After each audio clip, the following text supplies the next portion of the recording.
I learned a lot from Mark Reale. You know, I was in when I'd known him 10 years before I even joined Riot. We were friends. A mutual friend introduced us, and Mark would come to I was in the Texas Slayer. You know, there was the LA Slayer and the Texas Slayer. We actually came out first. We had two records, and then Tom and them came out. And you know, it was cool. But when I was in that version, Mark would come jam with us. We actually would do Swords and Tequila with him and hang out. So I got to know him, and I would go to New York, stay with him. He would come in Texas, stay with me. We just had a real good bond. Besides musically, you know, we were like great friends and stuff. So during that time, you know, we started writing music together. He's like, "Hey, I'm working on Born in America. You want to help me write songs?" So I said, "Yeah." So we would start our writing there, and I helped him write four songs in Born in America, even though I wasn't on the record. And then when I got Which the phone, ones? Gunfighter, Heavy Metal Machine, Running from the Law, and what was the other one? Not Born in America. Uh, oh, what was that on there? I'm drawing a blank. Anyway, so He'll come back. uh, we wrote those, you know, and then we demoed them with a Slayer band, which ended up turning into Narita.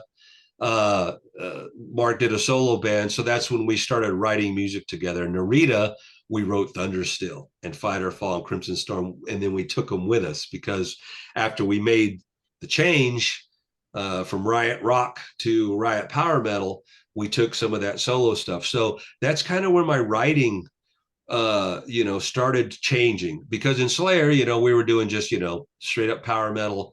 Mark taught me to, you know, like I was telling you, a song within a song. So he was like, "Well, you know, you're a great songwriter with fast licks and a bass player playing guitar licks." He goes, "That's cool, but," he goes, "we got to make a song." So that's why the solos are always, you can sing them in your head. The vocals, you can sing them along with all the power stuff. So I kind of like, you know, I got that from Mark. He was kind of a mentor too. So as we progressed, we had this writing relationship, and that's kind of where I am now. I evolved from, you know, Mark giving me advice all the time. And so it comes natural now. I mean, you know, I just think back of like, what would me and Mark do? So a lot of the time when I write a fast song, I always got to have the hook, like on High Noon, you know, it says, it's all the lyrics, and but high noon, you know, you always got to do that memorable chorus and like Thundersteel, Thundersteel, you know, all that. You always got to have that and not just, you know, just pounding constantly. So that's what I try to incorporate on the new record. You know, I wrote Hell to the Warriors and High Noon, which are more power metal. Then I wrote you know, Mean Streets, the title track, which is kind of a Johnny's Back vibe, and Mm. Feel the Fire, Rocker, Mortal Eyes is like a fast road racing. So I kind of channeled the Riot, you know, uh, the writing style, and I tried to make, you know, every song please people from all eras. And then Mike, of course, brought his more guitar oriented music like Love Beyond the Grave. That's one of his. And then Open Road and Higher and stuff. He writes more like when his era with DeMeo with really guitar stuff and more of that, you know, Ingve, Alcatraz, White Snake, you know, that more poppy-ish with that singer and stuff like that. So we combined all the styles and make one variety of a decent record. But writing comes natural now. I mean, Cool. I know what Riot's formula is, so I've evolved. But you know, now it's pretty easy. Refined, you know. Yeah, yeah. How do you reflect on the writing and recording process of Thundersteel? What was that what was it like recording that album? How did the label treat you for that record? Well, it was cool. That was back in the day when you actually recorded in the studio. I mean, you still do it now, but a lot of stuff with technology, you can have your own studio and send all the files, which we've done. Thunder still was old school, 2-inch tape, having to go up there and record, you know, rhythm section together, all that stuff.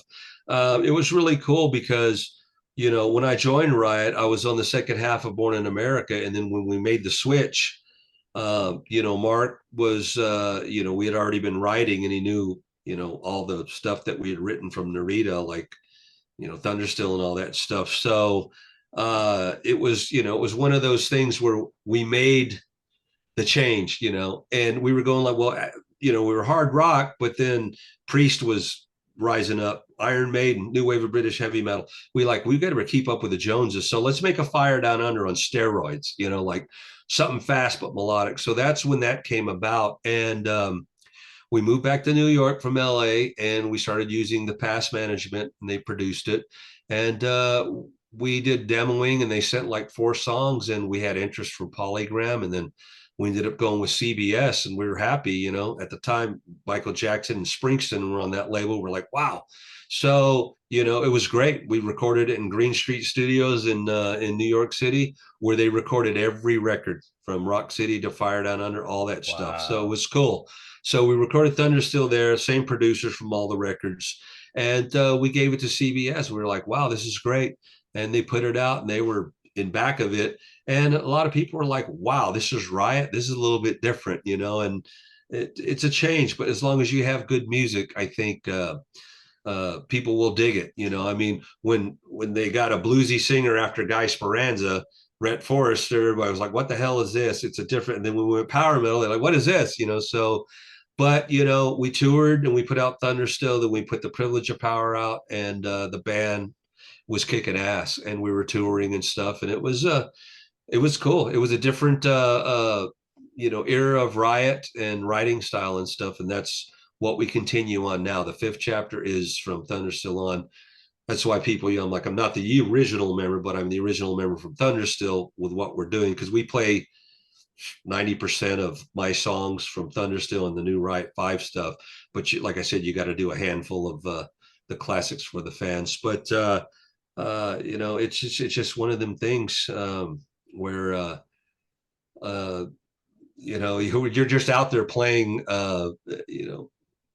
a mass majority of tunes, and you're trying to please everybody and move on in a positive direction. So Thundersteel was great. We were like, wow, it's different, but we got great reviews, and we did the second record for CBS too. Not as much promotion in that record. They just did our first Mm. one. The second one was semi okay, and Privilege of Power was a conceptual album with all this crazy stuff, but it was cool. That was there's 2 records in Riot's history that are the biggest: Fire Down Under and Thundersteel. Those are the biggest ones, biggest sellers we have, and so we have to play a few off each one. But Thundersteel, that's my baby. She turned Yeah. she turned like 36 this year, 37. I'm like, Jesus, Wow. she's older than you. Yeah. Yeah, by 11 years. Yeah.